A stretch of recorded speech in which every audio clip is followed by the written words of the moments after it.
Well, আপনি যদি horror cinema খুঁজছেন, দেখার ইচ্ছে থাকে তবে অনিতা আহিল নিরাকা এই সিনেমা দেখুন। ইন্দোনেশিয়ান হরর এই সিনেমা কয়েক মাস আগেই রিলিজ হয়েছে আর আপনি নেটফ্লিক্সে গিয়ে এই সিনেমা দেখে নিতে পারেন। সিনেমার কাহিনীর মধ্যে টুইস্ট আছে, পড়তে পড়তে রোমাঞ্চ এবং হঠাৎ হঠাৎ এমন কিছু সিন আছে যা আপনাকে চমকে দেবে। এখানে ফারা নামে একটি মেয়ে কালো কাপড়ে ঢাকা একটা মহিলার ভূতকে দেখতে পাচ্ছে এবং যে মরে গেছে সে হঠাৎ উঠে পড়ছে। রান্না করার সময় ফারাকে তার বর পেছন থেকে জড়িয়ে ধরছে এমন দেখা যাচ্ছে, কিন্তু পেছনে ফিরেই কেউ নেই। এমনই অনেক সিন আছে যা আপনাকে ভয় পাইয়ে দেবে।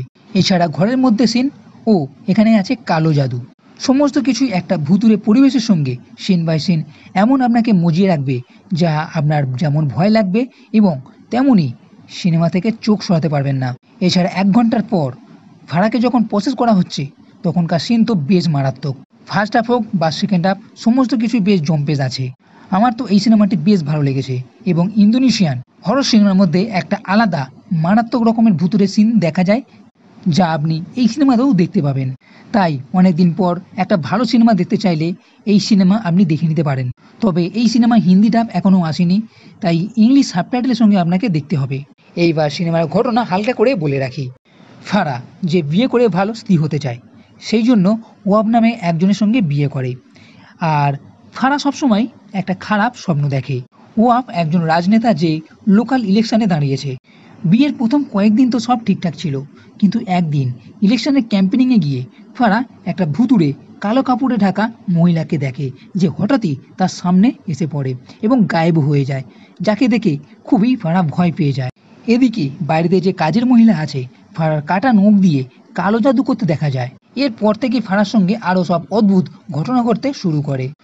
সবসময় মনে হয় ওর পিছনে কেউ যেন আছে এবং হঠাৎ হঠাৎই ওই কালো মহিলাকে দেখতে পায় এবং রাতের বেলা স্বপ্ন দেখে তারপর ওয়াবকে কালো জাদু করতে। কিন্তু পরের দিনই জানতে পারে ওয়াবের অপোনেন্ট যে ইলেকশনে দাঁড়িয়েছিল সে হঠাৎ মারা গেছে। তাকে দেখতে গেলে হঠাৎই দেখে সেই মরা উঠে বসেছে। এতে ফারা অনেক ভয় পেয়ে যায় এবং ফারা বুঝতে পারে তার সঙ্গে কিছু একটা হচ্ছে। ও ঘরের নিচে দেখে কাজের ওই মহিলাকে কালো জাদু করতে। এরপর জানতে পারে এই সবের পিছনে তার বর ওয়াবের হাত আছে এবং ওয়াব ফারাকে অনেক মারে।